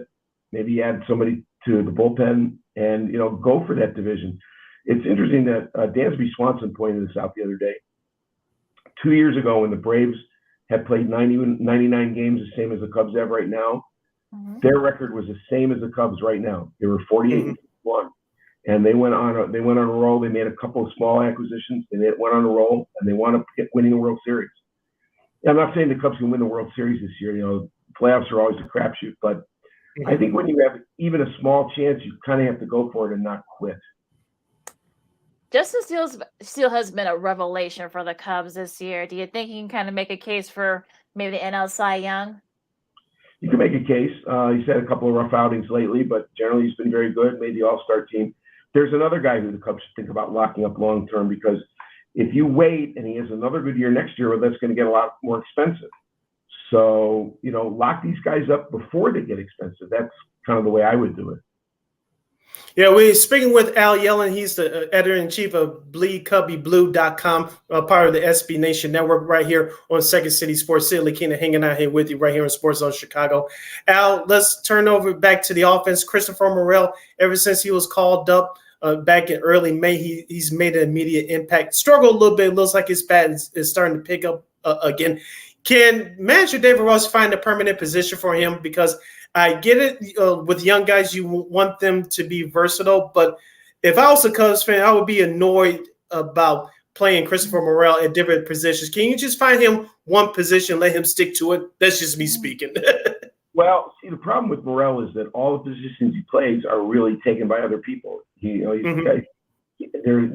a second baseman, Nico Horner. They have a shortstop in Dansby Swanson. Third base might be a position, but he's not played well at third base. And left field, he could play left field, but that's taken by Ian Happ. So right now it appears his best position is DH. Wouldn't mind seeing him in the lineup almost every day at DH, but he's made some rough plays in the field, and now is not the time to work on that. You can't really do that during the season. The off season and spring training will be the time to work on it. Maybe find him a position. Maybe he could finally take over third base. But right now, I think DH is his best spot. Suzuki, I know he's kind of suffering through a little bit of a slump right now. Can he be that? I know some people were, he had highest expectations coming in, had a solid first year, but then, injuries and, everything else. Can he get back to being that guy that we saw when he first got here? Well, he has actually hit a little bit better over the last couple of weeks. And remember, he also missed time with an injury this year and came back pretty quick from an oblique injury in spring training. Those kind of things can be notoriously hard to come back from. So maybe he came back a little bit too early, and it's taken this long to really get him into a groove. Like to see him start connecting better on fastballs. Sometimes it seems like he has a hard time catching up with, those 98, 99 mile an hour fastballs that a lot of these relievers throw. But there's been some encouraging signs over the last couple of weeks. Yeah, let's talk about one of the sore spots on the team, Alan, and that's the bullpen, of course. Brad Boxberger that tried to close. He couldn't do it. First, it was Michael Fulmer. He couldn't get the job done. And, of course, you have Mark Leiter Jr. in there as well. Who is that closer, assuming that this management won't make any moves between now and next Tuesday's trade deadline? Who do you see on this roster right now in that bullpen that can close? Is it Javier Assad or is it Albert Alzolay? I would like to see him get an extra shot to close down a couple of games. Well, I've been on the Alzolay for closer train since spring training. They shouldn't have wasted their time with Boxberger and Fulmer. They should have just give Alzolay the job and let him do it. He obviously has the right mindset for it. He has the right stuff for it. When he was a starter, he would be throwing 92, 93. Now as a closer, where he only has to throw one inning at a time, he's hitting 96, 97. He's got a devastating slider. They just should have let him do it from the beginning. But now that he is a closer, they have a couple of decent setup guys. Mark Leiter, you mentioned, has been a decent setup guy. Fulmer's been a little bit better lately. So they could probably get by with those guys. But that's the kind of incremental change, acquisition I'd like to see them make. Maybe see if they can get one more guy for the bullpen. Somebody I would have liked to see them get when the Cardinals designated Genesis Cabrera. I thought maybe, the Cubs should have grabbed him, a 26-year-old left-hander. Instead, he went to the Blue Jays. So, but that's the kind of guy they should be looking for. Some, especially left-handers, they could use more left-handers. So do you think that maybe, could they get that via trade, get those, kind of like a middle reliever, maybe another back end guy, if they do decide that they are gonna, buy, if you will? Yeah, I think they actually can, because getting a guy like that, middle relief guy, setup guy, that's not going to cost you very much in terms of prospects, not going to cost you very much in terms of money. So I'm hoping that they're scouting some guys that they think might be available over the next, they might be able to trade with the White Sox, because the White Sox they're probably going to start trading people pretty soon. They're not going anywhere this year, and they got a lot of guys they could probably part with. So maybe they can make a crosstown trade. Yeah. We're halfway home with our guy, Al Yellon from Bleed Cubbie Blue, the Chicago Cubs blog from SB Nation. He's hanging out with us right here on Second City Sports Zone Chicago. Sid Lakina here with you. Al, first base for the Chicago Cubs, of course, rookie Matt Morris was brought up early in the year. They were impatient with him, and they sent him back down to Iowa. Of course, you had Trey Mancini. He had his nice moments so far this year, but you cannot trust him defensively. But talk about Jared Young, who's also been seeing some time at first base. What are the Cubs going to do at first base? Is it Mr. Young's job for the rest of the year, or will it be somebody else? Well, Young was just sent back to Iowa when they activated Dansby Swanson on Saturday. Okay. So for a while. You know, he's kind of what they used to call an organizational guy, somebody who's been in the organization a long time. Eventually, they give him a little bit of major league time, just kind of as a thank you for all your service. Hopefully, Matt Mervis becomes that guy. He still has some hitting issues in the major leagues. And don't forget that Cody Bellinger is also a Gold Glove first baseman. So if they keep him, and then Pete Crow Armstrong, who is, you know, the top prospect and one of the top prospects in the major leagues, come to the major leagues and play center field in a couple of years, they could move Bellinger to first base and have a Gold Glove fielder at that position also.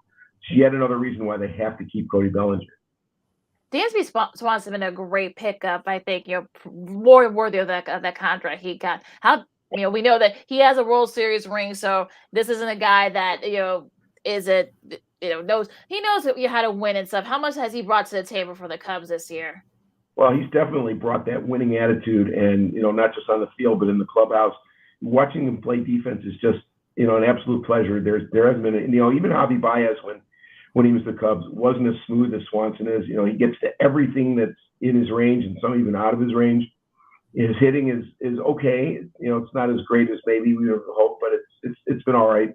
He had an injury that kept him out a couple of weeks, so hopefully he'll bring it back over the last part of the season. But I think that was a great signing out of those big four shortstops that were available in free agency over the winter. The Cubs paid the least money, but I think they got the best guy out of the four.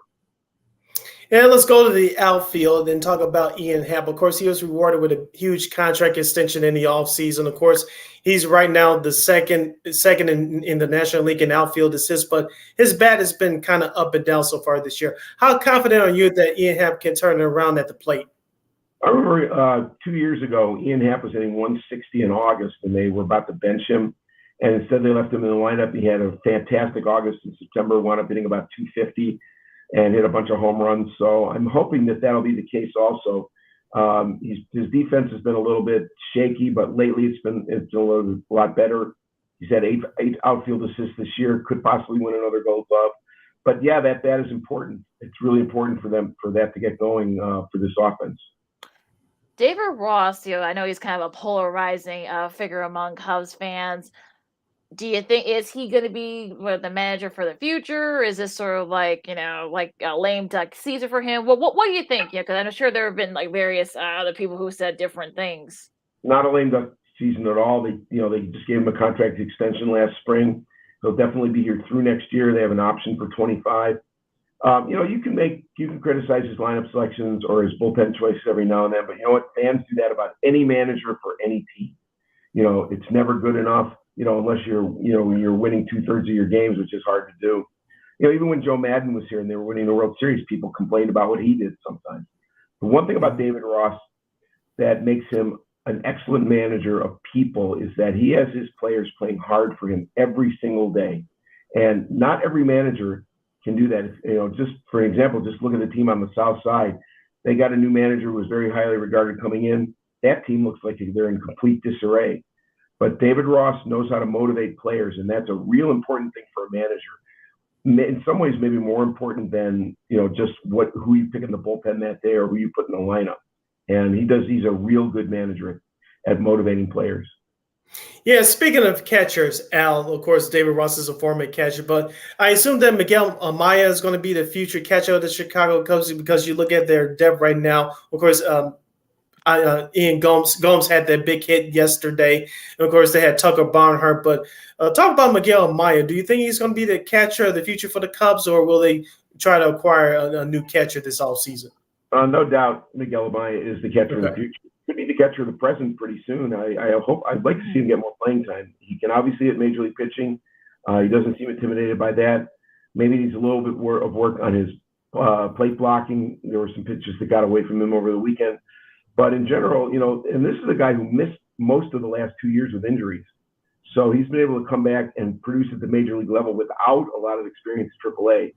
So given that, and given most of the season at Wrigley Field, maybe by next year he can be the number one guy. Last question for me, Al, as we're wrapping things up here with Al Yellon from Bleed Cubbie Blue here, at least for me to say on Second City Sports on Sports Zone Chicago. Do you be honest, Al? Do you really think that they could, that the Cubs can perhaps maybe make some moves and get Jed Hoyer and Connor Hawkins to think that, okay, yeah, we are going to make a little minor moves here and there to sort of like be kind of like challenge the Brewers and the Reds for the NL Central? Well, I look at the way they played over the last week, and granted, the Nationals and Cardinals are not good teams. But you know what? When you play teams like that, you should win 5 out of 7 games, which is what they did. So now they're playing the White Sox, who are not a good team. They're playing the Cardinals again next weekend, not a good team. They got 6 games. They really have to take 4 of 6. They take 4 of 6, and then the Reds come into Wrigley Field next Monday. Taking 4 of 6 would probably get them to at least not sell off, I would think. Because winning 4 of 6 might get them a game or 2 closer to the top of the Central Division, to that wild card race. They can go next week, about 4 games behind. That's doable. So I think that's what they need to do this week, is win 4 out of 6. Okay. Last question from me, Al, and this, of course, is Cubs radio announcer Pat Hughes, who was officially inducted into the Baseball Hall of Fame yesterday. He had the 4th Frick Award winner for this year. Talk to us about your favorite Pat Hughes memory outside of calling 2016 World Series Game 7. Well, I can tell you that Pat Hughes has done some writing for me in the past. He wrote an article for me when I was editing a print Cubs annual that came out about a decade ago. He also wrote the foreword to the 2 books that I've written. He is the nicest person in the broadcasting industry. He was so generous with his time and with his effort. He was so nice to me. And, that's just who he is, because I've run into him a few times, outside of that context. He's a fantastic broadcaster. He's a better human being. And I just I think we are so lucky to have had Pat Hughes calling Cubs games for 28 years. I hope there's many more to come. He's just a wonderful guy. And we are certainly lucky to have him here in Chicago. Speaking of myself as a White Sox fan, I know the rivalry starts tomorrow, but in all seriousness, I'm not saying it's just because you're on our show, but Pat Hughes is a joy to watch. You can tell that his professionalism comes through his broadcast. He really doesn't try to overshoot you and trying to make you think that he's better than anybody else. You can tell that he's a humble guy. He's just him and Ron Coomer make things simple for you to listen to a baseball broadcast. I actually liked him when the late Ron Santo was calling games with them, but Pat Hughes, I enjoyed listening to him on occasion. So I just wanted to put that out there. Yeah, I mean, he's just a joy to listen to, and like you say, you're a White Sox fan and you enjoy your broadcast. That's his broadcast. That says a lot about Pat, and that he can reach a very wide audience. All right, Alan. Al, thank you so much again for joining us today. Where people can find you, all your other your blogs, all the other good stuff. At Bleed Cubbie Blue on Twitter, Bleed Cubbie Blue Facebook page, bleedcubbieblue.com. It's easy to remember, and we're there covering the Cubs every day. All right, Al, thank you very much for joining us here today. Great job. You keep up the great work, and we'll do this again before the end of the season. Hopefully it's better news for you on your side of town than it is on my side of town. Okay, thanks for having me. All right, thank you. All right, thanks, Al. All right, that was Al Young from Bleed Cubbie Blue. Of course, you can catch that blog on SB Nation, where you get your blogs on SB Nation. Just go to Bleed Cubbie Blue. It's all right there for you, and read all his great work and such. So we still got a few more minutes left. So let's talk about the Baseball Hall of Fame. I know that that commenced over the weekend. We talked about Pat Hughes getting in as a media member. A really great speech by him. You can tell he was sort of savoring the moment of seeing his bus in that at Cooperstown. Just an amazing Yeah, just an amazing moment for him. Of course, Fred McGriff and Scott Rowland were the other two main guys that got in the Hall of Fame. And I saw Fred McGriff I didn't get a chance to watch it, but I saw both their speeches, him and Rollins. And Fred's actually was pretty fun. Well, I don't want to say it was funny, but I guess he basically said that without saying that he's basically glad that he's now known for something other than the instructional video. Of course, that was big. Yes. When he was playing. So now he actually does have a Hall of Fame bus, and good for him. Yeah, I got a chance to watch all three speeches. I'll start with Fred McGriff first. So of course, he talks about at the end of his speech, never giving up, staying early, coming in early, staying late, putting that extra work into your craft and being dedicated and not giving up. Hopefully, you guys that are watching this program, you see what we're doing with the show 2 days out of the week, and we all have more content coming as far as us are concerned. But yeah, Fred McGriff's speech was inspiring, and he thanked all the important people in his life. Of course, he got drafted by the Yankees back in 1981. I remember him a little bit with San Diego. Of course, I remember when the Braves acquired him in 93, and of course, he was one of the big reasons why the Braves have that 95 championship.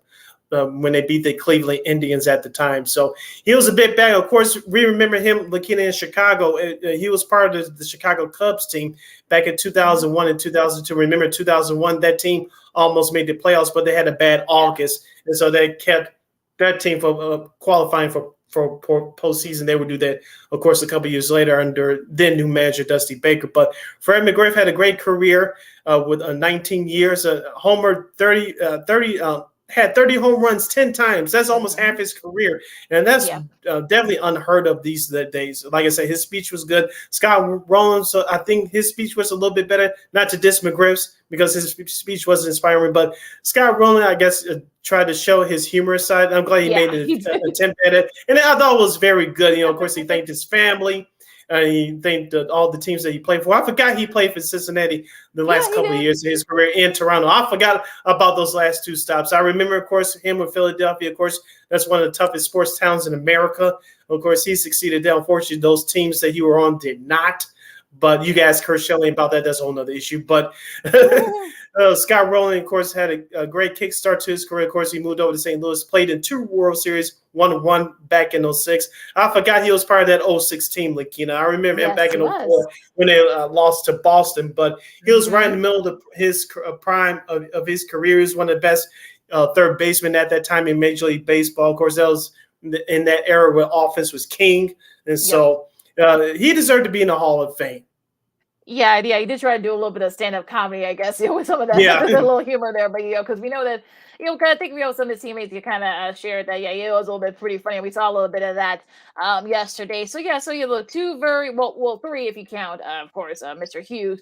Three very worthy Hall of Famers. And look, if you guys didn't get a chance to see it, they're all on YouTube. So just look them up, right there, after our show, of course. Don't you do it just yet. But you check it out. Check those out on YouTube.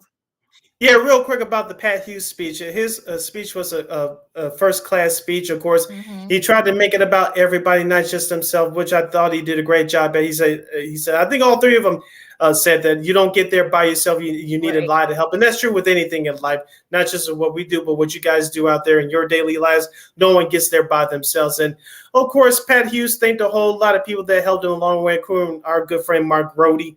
On the show, of course, Zach Zayman, friend of the old D and Davis show. Of course, he thanked everybody that worked with him. Of course, Andy Mazur's name was mentioned as well.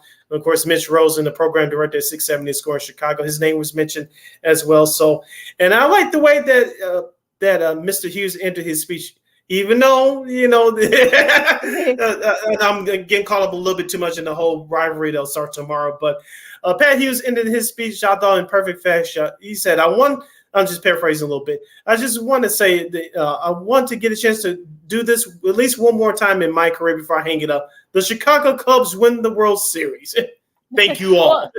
Glad he was able to get a chance to say to say that too. So it was great speeches by all. Like I said, check them all out on YouTube and whatnot. So Sid, let's take a little bit of a break here. Take a 2 and 2 as they say here on us old folks say. But of course, before we wrap things up, though, of course we got a lot to do. On the sports media side.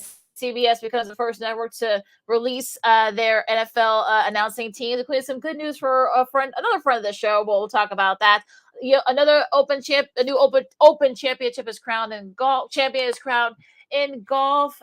Old school TV Monday, and a whole lot more. So a lot to do still. The Keenan McGee, Cindy Brown, Second City Sports on Sports Zone Chicago. Sports Media Talk coming up. If I could get this thing doesn't want to cooperate here. Live television, live folks, whatever. But yeah, here we go. Sports Media Talk coming up right after this.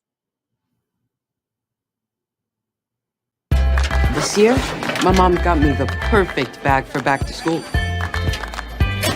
These colorful binders help me stay organized. These headphones are just what I need for studying. These new sneakers are just what I needed for the new year. This jacket is a real must-have. My parents got me the skateboard I wanted. It's pretty cool. These scissors really come in handy in art class. These colored pencils too. These new socks, they can be a real lifesaver.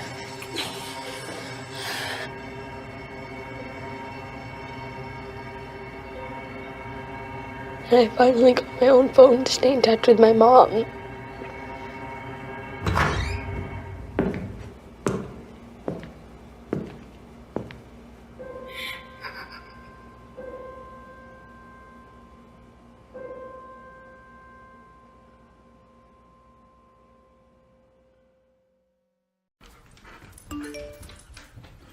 Trisha's having a sleepover tonight. Can I go? I wonder about Lucy's friends. What should I say? I know you're only 10, but one of these days a friend will offer you a drink. And alcohol at your age can lead to so many things. None of them good. So can I go to the sleepover? Lucy, I want you to promise me I something. finished my homework. Bigger promise. If there's any drinking, I want you to say, "No thanks, not my thing." Mom. I promise you, your real friends won't care. Deal? Sure. Really? I promise, Mom. They really do hear you. Did you pack your toothbrush? For tips on how to start the talk, visit underagedrinking.samhsa.gov, a public service message from the Substance Abuse and Mental Health Services Administration.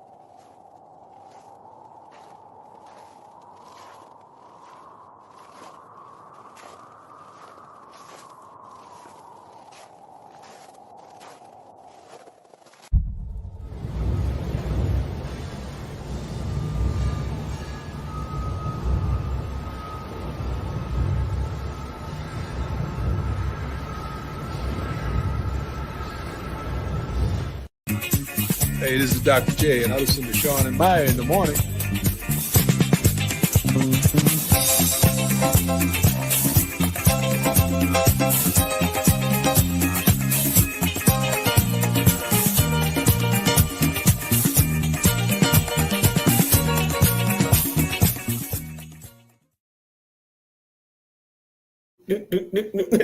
Sorry. Welcome back to Second City Sports on a Monday edition. This is our last break for the show for today. You can follow yours truly on the Sid the Kid on the Twitter and the IG at SidKid80. Once again, it's SidKid80. That's SIDKID80. That's SIDKID80. You can follow me at Keenan McGee on the Twitter and at Keenan McGee on the IG. Yeah, we have less than 85 minutes. So, sorry, 85 minutes. Good. We're going on to another 2 hours. You can't do that. We won't time allows for. But we got less than a half hour left of this extravaganza. You want to hit us up with any last questions or comments, you can do so by going to Sports Zone Chicago's Facebook page or Sports Zone Chicago YouTube. Type in those questions or comments in the comment section. Makina will get them up on the screen for you. All right, so let's do this, as we get it out the way here. The Open Championship, the Champion Golfer of the Year, as they call it, the 151st Open Championship, commenced in Royal Liverpool Country Club, and 36-year-old Brian Harman led for nearly wire to wire to win his first major. Pretty much dominated the field. His last PGA Tour win was back in 2017. He actually led the the U.S. Open that year. Unfortunately, lost that lead, ended up tying for a second. It had been 6 years and 77 days since that West Fargo victory. Like I said, it would be the fourth longest winless drought in PGA Tour history to be snapped by a player's first major win. He led by 5 shots after each of the final 3 rounds. He's the first player to do that. To get all the way back to 1934, and Henry Cotton, and also to 7 hours. He won the after this the 7 hours that he won the Open Championship. This is the first time that 2 left-handed players have won in the same week. Of course, Ashka Bhatia, he won the Barracuda Championship in the playoff. That's one of the other tour events. He also, I'm talking about Harman, is the third guy to do it. Of course, Lefty did it back in 2013. Joining that list of guys. And this is actually, I know some people will say that this is definitely one of those wins that was literally years in the making. I mean, he's only 5'7", so he's definitely one of the shortest guys on tour. I'll say that. Well, no, it's true. I mean, he won the U.S. Amateur when he was 16. He was a 2-time American Junior Golfer Player of the Year. He's a 2-time All-American at Georgia. His dad actually told him you should play golf because he actually wanted to play baseball. Harman did, and his dad said, with your height, I mean, his golf might be a better, more suited sport for him. He can strike the ball very well. His putting, though, that's what killed him in 2017 at the U.S. Open. But in this case, he just nailed it. And shout out to Scott Tway, of course, for all you golf fans out there.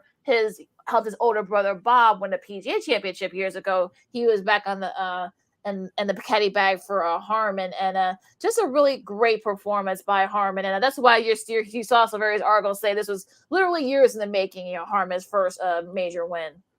Yeah, it goes to show that hard work pays off. You stay with it, stay consistent, you'll be rewarded mightily, and that's what happened to Mr. Harman yesterday. Lakina, I did watch the highlights of this thing, but I watched only 5 minutes of that tournament yesterday. When I turned, Mr. Harman was crowned champion. Of course, NBC had I think at least 35 minutes or 40 minutes left to go in that tournament. I was like, they ended kind of quick because I was going to stay with it. And then when I turned, Mr. Harman's holding up the trophy. I'm like, okay. But I want to ask you this question. I know that Tiger Woods has had his triumphs and little setbacks over there in England. Around this time of year, I know it gets cloudy, it gets rainy and all that stuff. And I said, I saw some drizzle on my TV screen. I knew it wasn't my television. I said, it's starting to rain.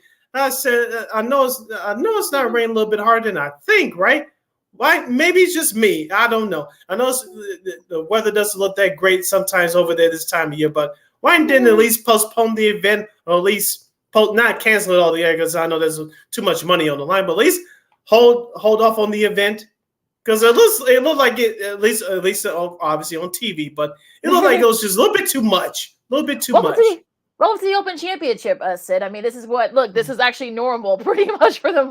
Not always normal, but yeah, I mean, rain, wind, of course. Look, this that time of year over in that part of the world, you get a lot of wind, you get a lot of rain. It's a links course.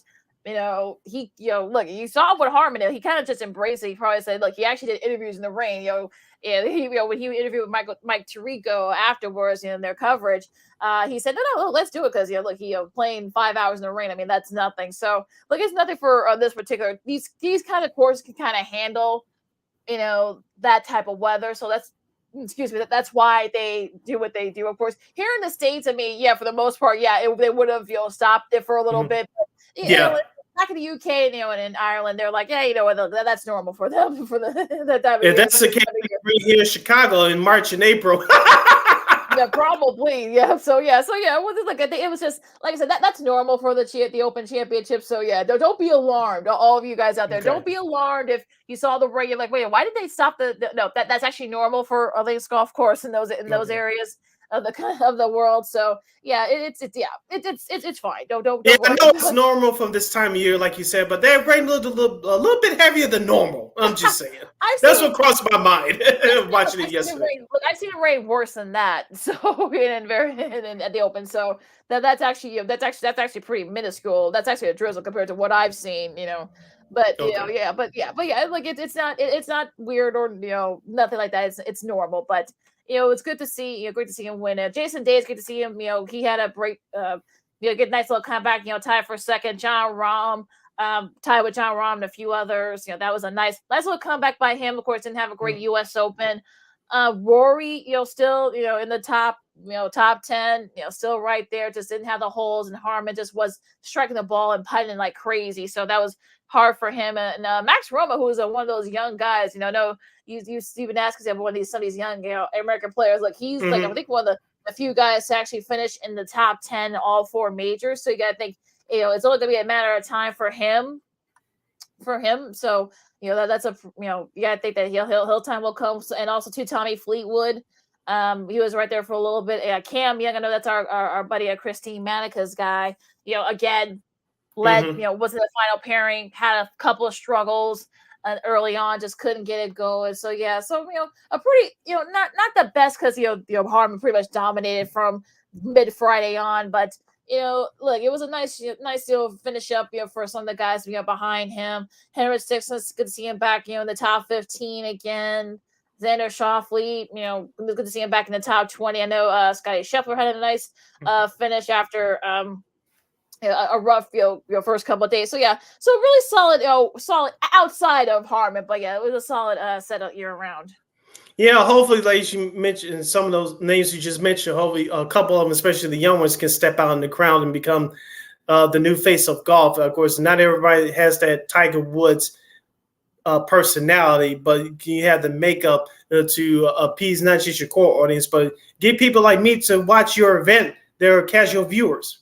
Yeah, that way you will get guys that seeing more than 5 minutes of it. So, so congrats to Brian Harmon, this year's Open champion. As you listen to Second City Sports on Sports Social, Kyle Keena McGee, Cindy Brown with you, and this is also the time of year where we get to see some of the top announced teams being announced in both college football and NFL. So, of course, CBS was first. This is actually the Super Bowl year for CBS. Yep. So they announced their football line, their NFL announcing lineup, if you will, if I can get it. Where's the Super Bowl going to be this year? New Orleans or? I gotta look that. That's a good question. Y'all, let me read this press release really quick here. But so I think you got it in front of you. So tell the people the announced teams for CBS this year as I look to see where the hell the Super Bowl is this year. Okay, your NFL and CBS announced team for 2023 for the NFL looks like this. Your number 1 team is Jim Nantz, Tony Romo, and sideline reporter Tracy Wilson. Your number 2 team is still Iron Eagle, Charles Davis, and Evan Washburn. Your 3rd team is Kevin Harlan, Trent Green, and Miss Melanie Collins. Your 4th team is different. It looks like this: Andrew Kenneline, Tiki Barber, Matt Ryan, and AJ Ross. Remember now, Greg Gumbel retired from during the NFL, calling the NFL games this year. So good luck to him as far as retirement. We'll call the NFL. He'll still do college basketball coverage for CBS. Your next crew, Spiro Diaz, friend of the show, he'll be paired up with Adam Archuleta. Tom McCarthy, the TV voice of the Phillies, he'll be paired up with James Lofton and Jay Feely as the field reporter. And newcomer Chris Lewis, he'll be paired up with another newcomer, Jason McCourty, and Ross Tucker, who's been in NFL media for a long time. So those 3 gentlemen will get a shot to call games for the NFL and CBS. I believe Beth Mouse, who filled in yesterday for Pat Hughes on the Cubs telecast on Marquee, she'll call select games for CBS once again this year as well. Yeah, I think it's like her 3rd or 4th year doing that. So I love her. She's terrific. It's going to be at Allegiant Stadium in Las Vegas. So it's going to be in Las Vegas. Vegas, okay. Yeah, February 11th. So Las Vegas is going to be buzzing in more ways than one. There might be some people asking for the day off. The week off. maybe so, especially in Vegas. But so that's going to be very interesting. That this year, it's just very interesting. kind of interesting there for some of the ones. I mean, like you said, there's going to be some reshuffling. Some guys, they didn't get their contracts renewed, so there's going to be a little bit of shuffling there after the first three that we saw. Of course, I see they switched up. They got James all the way from Andrew Callon. Now you got Tiki Barber, Matt Ryan, and then AJ Ross. That's kind of like the feeling old now, Sid. Of course, the the squad there. Good grief. I'm glad our buddy Cyril Dees is going to and Adam Archuleta, they're back together, which is great. They worked together for about 3 years. It looks like he's going to be doing a full season this year. So congrats to him. He's definitely earned that opportunity. I mean, look, Tom McCarthy, James Lofton, Jay Feely, Chris Lewis, who I think he's done I know that name sounds familiar.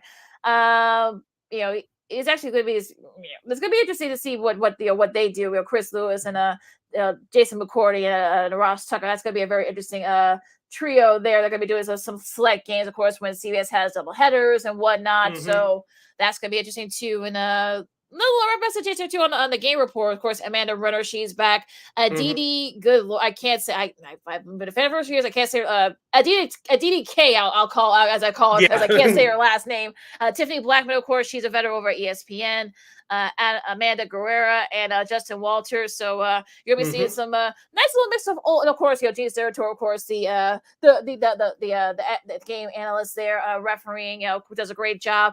Nice little mixture of old and new there for CBS. That's the call these people old. I'm not calling them that, but get a little bit of veteran versus newer faces. So I think that's great. Yeah, like I said, you mentioned this is CBS's big year because they had the Super Bowl this year. And I want to see how they use J.J. Watt in studio for their pregame and postgame shows. And I want to see how Matt Ryan does it. They're throwing him in the booth right away. Yeah, I'm a little surprised, but I'm not surprised they didn't want to put him in the studio first to kind of try to get him used to it. At least Tiki's got some experience. He's been doing it for like 3 or 4 years now. So, but again, maybe they can feed off each other. You got the quarterback and the running back kind of feeling off, and I guess just could be like kind of like just the coach. So that'll be pretty funny how that's gonna work out. But so I kind of like how they structure this. I feel like I think look. Tony Romo better get his stuff together because if not, Charles Davis is sort of like right there nipping that right there. So I'm hoping he preps. That's all I'm going to say. I hope he preps this year. That's all I'm going to say about that. And CBS released their schedule. They announced the schedule for week 1. We'll read just some of it. It might affect us here in Chicago, but we'll see. Week 1, Cincinnati at Cleveland. Of course, Ian Eagle and Charles Davis will do that one. Remember, all the games they're not just exclusive to the conference anymore. So you'll see a lot of NFC games on CBS, a lot of AFC games so far. You've been seeing it here and there the last couple of years, but this is the first year it's going to be full-blown, so get ready for it. In week 1 on CBS, Buccaneers at the Vikings, Andrew Callon, Tiki Barber, and Matt Ryan will make their debuts as a crew. And, of course, you have at noon in week 1, Houston at Baltimore. Our guy Spiro Diaz will be calling that game. And also to the new trio, if you will, Chris Lewis, Devin McCourty, and Ross Tucker, and Amanda Guerrero will have Titans and Saints. And the second game of that doubleheader for that week 1 doubleheader, you got the big one here. Should be a good one. Eagles and Patriots. Of course, you got Jim Nance, Tony Romo, and Tracy Wilson with that one. Miami, the Dolphins and the Chargers. That should be a fun game too. A very underrated, fun, good game there. Kevin Harlan, Trent Green, and Melanie Collins. And, of course, the Raiders and the Broncos in the early AFC West matchup. We got Tom McCarthy, James Lofton, Jay Feely, and Timothy Blackman will have the call of that game. Yeah, so that's your schedule for the NFL CBS TV crew for this upcoming season. You're listening to Second City Sports or Sports Zone Chicago, the Monday edition. Sid Lakina kicking it here with you. Lakina, have you watched a bit of the women's FIFA World Cup soccer? I've been following it. I have not watched a single match. Okay. Yeah, I mean, I know that the U.S., of course, they had no trouble with Vietnam, obviously. They're the 2-time defending champions and such. I mean, look, I know some people, I got, a friend of mine, we were talking some soccer, and I got yelled at because I took the field. I want to kind of preface this by saying that, look, this is just me here. I'm not... look, you've got Lacko and Donovsky, who this is his first year coaching the U.S. and women's national team. He wasn't there for those last 2 World Cups for the U.S. women. You also got you also got some older players. You know, Megan Rapinoe, she's 38. They have her on a minutes restriction. You've got Alex Morgan as well, 34, coming off a major injury. You got, of course, you got some stalwarts. You got, Julie Ertz, who's incredible. Oh shoot, I forgot. Kristen Press. She plays for. She used to play for the Red Stars, the WUSL team here. And look, I know that this is, I know some people, or want to just give the U.S. Women the trophy. I'm not going to do that because I've said this before. There's a lot of questions with this U.S. team, and I'm not. Look, they deserve to be the favorite. Sure, they're number one team in the world. Look, they got a right to be that way until someone beats them. But I'm not sold on them winning their third straight. I'm not. Look, you got a lot of up and comers. You got Brazil. I know France, had a disappointing draw. I know a few other teams. The Netherlands, the U.S. is actually the same. The Netherlands, who was an up and comer, they're actually in the same group as the U.S. They actually play them, I believe, tomorrow. So there's a lot of questions here. Look, I'm not saying that the U.S. is not going to win. I'm not saying that, but I am going to tell people, don't be surprised the U.S. women don't win. That's all I'm going to say about that. We'll leave it at that. But before we move on, I was watching a commercial. I was watching a commercial. I was watching something else on YouTube last night. And this commercial popped up. I believe it was Doritos. I don't know if you've seen it, but this mother was talking to her daughter about women's sports and women's soccer, who she should be watching for, blah, blah, blah. And they had some of the members of the U.S. women's team from 1999. I remember that one when they won the World Cup here on U.S. soil. They had Brandy Chastain. You remember her, Mia Hamm. Who was that sister's name? Who was the goalkeeper? I forgot about her. Brianna Scurry. Thank you. Because I was like, she did get some love, but she didn't get as much as Brandy Chastain or Mia Hamm and a couple of others. I want to go here and pound my fist and make it bigger than what it was, but she doesn't give enough props than what she does, right? Than what she already, I can't talk today, but she doesn't give enough props than she should. Yeah, a little tongue twister there, but I mean, it does feel like she doesn't get as much credit for those wins, and also too for leading the way in for equal pay. I mean, if you saw you saw the story at the SPs. I mean, they were using hand-me-down uniforms and such. They were practicing like very small fields, so. I think she was the one that kind of sort of led the charge there, and I'm glad she's finally getting her due, because I feel like initially, of course, you had Brandy Chastain, of course, Mia Hamm, obviously, Christine Lilly, Julie Foudy, who's been doing great work on the TV side the last 20, 25 years after retiring. So I think it is feel like she's finally. I'm talking about Scurry is finally getting her due, but you're right about that. And then look, I kind of feel like they kind of like sort of led the charge, if you will, for U.S. women's soccer and what they are now. And then I think, look, it's going to be interesting to see I know the Rays were very good for that opener, but like I said, I mean, I'm not like I said, let's take it one match at a time and leave it and let's not go ahead of ourselves, folks. I'm just going to, leave it there. Yeah, you can catch the 2023 Women's FIFA World Cup. The games are on FS1 and Fox Sports. One more item before we get to Old School TV Monday. Lakina, we talked about this before we went on live today. Of course, the Pat McAfee show, he was with Pat McAfee, the former NFL player, punter. His show's been doing very well with FanDuel over the last few years. Of course, he, as the kids would say, he got the bag with ESPN. He's going to debut in the fall, replacing Max Kellerman's program. And the story came out today, courtesy of our good folks at awfulannouncing.com. ESPN reportedly wants the Pat McAfee show to be simulcast on radio. I don't think that'll be a bad idea.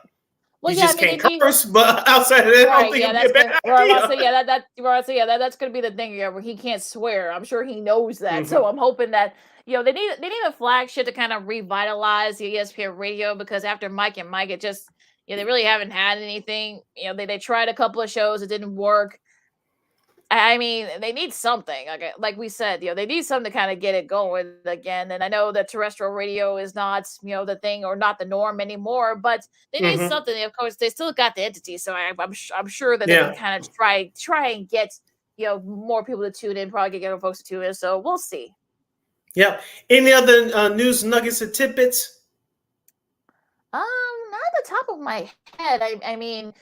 I think you covered you covered all with the women's soccer and such. Let's see who else. I know SVP said that he hasn't been offered the Monday Night Countdown job yet. I know there was some reports saying I saw that. Yeah, he was, but then of course he wasn't. But then they say he's a favorite, and then he's like, what's going on? Like, I don't know, but look, he'll probably end up getting it anyway. Yeah, so they might get it. He might get it anyway. So, and look, I remember Laura Rutledge just delivered a second child, so she may not want to. I don't want to say do too much because I'm a big fan of hers, but yeah, she's got two young kids and she has a son now, so she may not want that. That might be a lot of responsibility for her. I'm not saying she can't do it, but it's a nice little cross promotion too with the SBP Sports Center. So I'm sure he'll end up getting it in the end. Speaking of one more story from ESPN, of course, I do not watch this show because I don't have 2 hours of my day to waste. But Stephen A. Smith on his podcast says he wants Michael Irvin and Shannon Sharpe to be part of First Take full time. Do you think he'll get his wish? Right now, I say I don't know. Who knows? I mean, like you said, I know Irvin. I know he still has the legal issues going on with the Marriott Hotel. I'm sure they want to kind of get away from that. Even though he was innocent in those charges, but we'll leave it at that. Yeah, but you know how that is, and unfortunately, like I said, I don't know if Shannon Sharpe wants to kind of go back in that capacity. Maybe he'll do it on a part-time basis. I mean, we'll see, but. Yeah, I don't know. I mean, it'll work for football season, but I don't know if you want to do it during basketball season, especially when it gets closer and closer to the tournament and college hoops. I don't know if you want to do that. But yeah, there was one more story I wanted to talk to you about. It came out over the weekend, and apparently, of course, ESPN is trying to spin off, and apparently there was a report from Front Office Sports that said that the three major teams could own a stake of ESPN. I don't know what that means, but. I mean, I don't know. Like I said, I don't know what that means, but you got the NBA, competing for rights and stuff. This could definitely give them a leg up in that department if they. Yeah, in a couple of years, yeah. Yeah, if you get the NBA to kind of get a piece of it, especially the NFL too. Same thing, I think MLB as well. So I'll be interested to see if that does happen. But yeah, this is just a report that's been floating around. But we'll see what ESPN does. Yeah, wouldn't it be a conflict of interest? I thought about that. I'm like, okay, that's the first thing that came to my mind. I don't know. It was just a weird report. And I just wanted to think, like, okay, wouldn't this be? I don't know, but weird things have happened over the years, but I don't know. Yeah, that's true. So we'll see what happens with that. Will it turn into something? Will it be all about nothing? Well, we'll see what happens with that. You're listening to Second City Sports on Sports Zone Chicago. We're live in living color. Sid Lakina hanging out here with you. All right, Lakina, we always like to end our Monday shows on a good note, and it's time for Old School TV Monday. We're taking it back to the 90s. Lakina, can you remember where you were watching Wednesday nights at 8 o'clock Chicago time? There's like a couple of shows that are in my mind. Which network are we talking here? If I give it away, if I give the network away, you're gonna get it. Well, look, my mind. Look, are we talking early 90s, mid 90s? Mid 90s. Mid 90s. 9 o'clock on Wednesday. That's 8 o'clock Chicago time. 8 o'clock Chicago time. Party at 5. Yes, sir.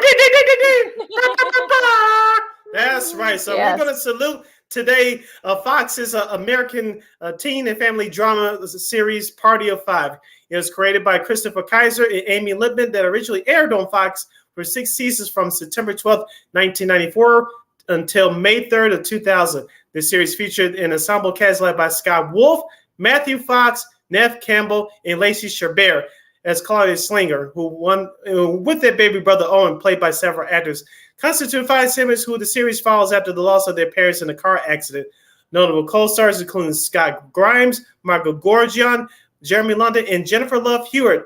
While categorized as a series aimed at teenagers and young adults, Party of Five explores several mature themes including substance and domestic abuse, teen pregnancy, mental illness, cancer, and the long-term effects of parental loss. Despite receiving positive reviews from television critics after its debut, including TV Guide naming it the best show you've not watched in 1995, the series suffered from low ratings during its first and second seasons, during which speculation arose that it would soon be canceled.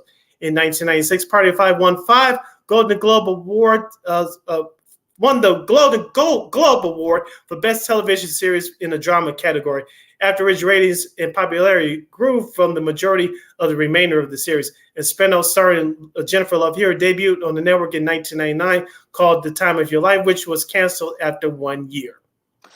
Yeah, this is one of those shows that I don't want to say it was my guilty pleasure, but it kind of was, because it was sort of like it was a nice little coming of age drama, if you will. These 5 young people dealing with the loss of their parents, and of course big brother Charlie had to kind of sort of like be sort of like the pseudo mom and dad for them. Scott Wolfield's character, Bailey Salinger was dealing with with alcohol issues. Nev Campbell was going through her sexuality with not having a female influence around. Lisa Chabert, who is now one of the queens of Hallmark, of the Hallmark Channel, by the way. She's that's how far she's come. She's kind of being the youngest daughter and such, and just a lot of different coming of age. Like you said, you talked about some of the stuff that they dealt with, and it was a really sort of it was sort of like sweet. Had some funny moments and whatnot. Paula DeVick, of course, Kristen, on again, off again with Charlie and whatnot. So yeah, there was a lot of like angst, if you will, within the show, and I think that kind of what made it relatable is that a lot of parents are, especially with the long-term effects of losing parents, especially so young in some of these cases, but seeing all of them go through, all 5 of the principal actors played them really well, their parts.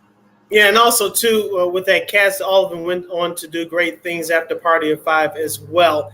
I know they tried to reboot a couple years ago, but it got booted, no pun intended, after 1 season. So I thought it was a very good show. It was raw, it was real, and shout out to Fox. It was perfectly placed right after Beverly Hills 90210 on Wednesdays. Yeah, that was great strategy, and they carried that audience from 7 o'clock to 8 o'clock Chicago time with both those great shows. Well, and also too, it was still the height of it. It was still getting pretty good ratings about.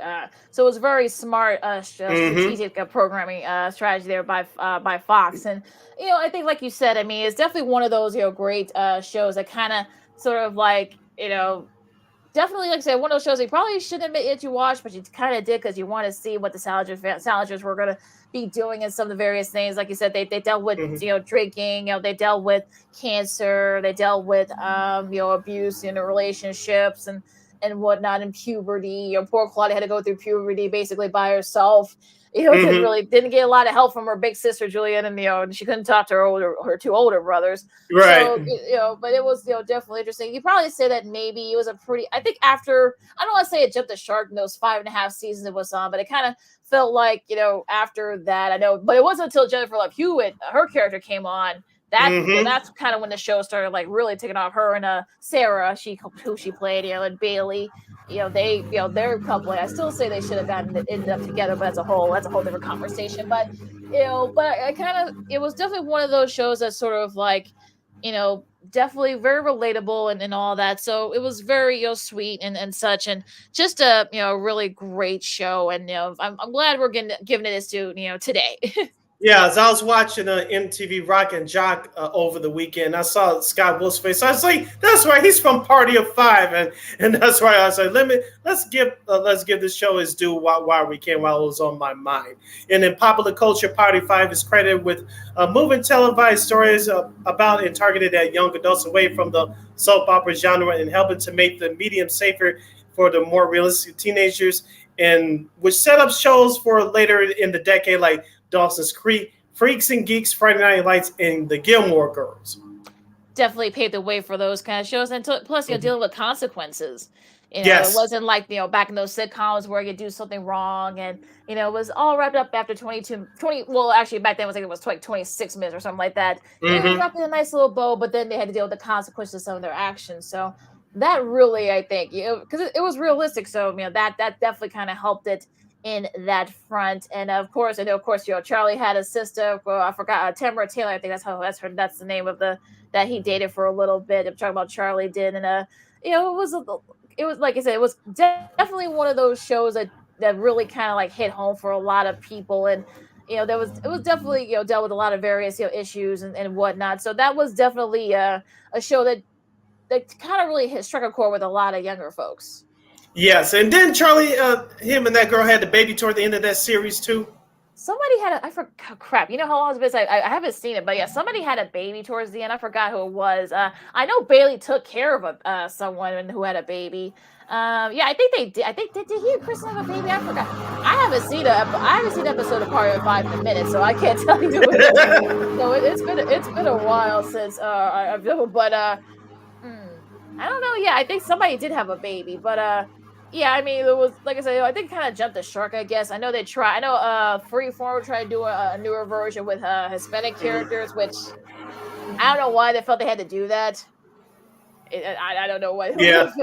Yeah, it got canceled unfortunately after that season, but I think it was actually in the middle of the pandemic too. That probably killed it as well. So yeah. But yeah, I mean, it was definitely like one of those shows where it dealt with various issues, and look, I would love to. It's not streaming anywhere, unfortunately. I know. I think Hulu has it. Yeah, Hulu has it. So yeah, I think that's the only spot that I know right now that has it. I know it's all 6 seasons on DVD, but streaming service, I believe Hulu is it for right now. Yeah, I know there have been various people that have been wanting on stream, but I gotta ask one of my friends. She's usually on it, but you might be right about them. I know a lot of the episodes are on YouTube. I know that, so I know, but I don't think all of them are on there. But I know Time of Your Life, I think it was supposed to have been this big. It was kind of like she played Jennifer Love Hewitt played a totally different character, so I think that probably might have killed it too. If they didn't want to separate herself from that show, if they were, if they had just spun her off from the show, maybe that would have had a bigger opportunity. We would have had a chance, but it is what it is. But yeah, I mean, like I said, it was a great show. Make sure you guys check it out. And look, could a show like that work? They tried. Unfortunately, it didn't work. So I guess we got to answer that question. But no, but yeah, it was a great show. Look, a great I don't want to say guilty pleasure, but it was a solid show for what it was. Just a great groundbreaking show. Like I said, paved the way for some of the other ones that we saw later on, like you just mentioned. All right, so our old school TV money salute this week to the Fox teen and young adult drama Party of 5. I'm hearing some noise outside my window, Lakina, which means that we got to get the hell up on out of here. So if you hear any noise right now, I apologize. And that has nothing to do with me. On that note, wrap it up, please. Okay, you follow me, Keita McGee on the Twitter, and I can't go again the IG. You can follow yours truly, Sydney Brown, on the Twitter and the IG at SidKid80. Once again, at SidKid80. That's SIDKID80. That's SIDKID80. Make sure you download the Sports Zone Chicago app wherever you get your apps. Follow Sports Zone Chicago on all social media platforms: Facebook, Twitter, Instagram, and YouTube.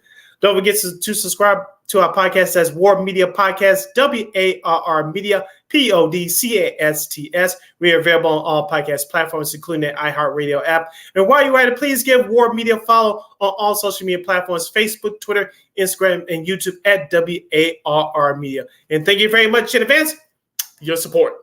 Like, share, subscribe, and tell your friends.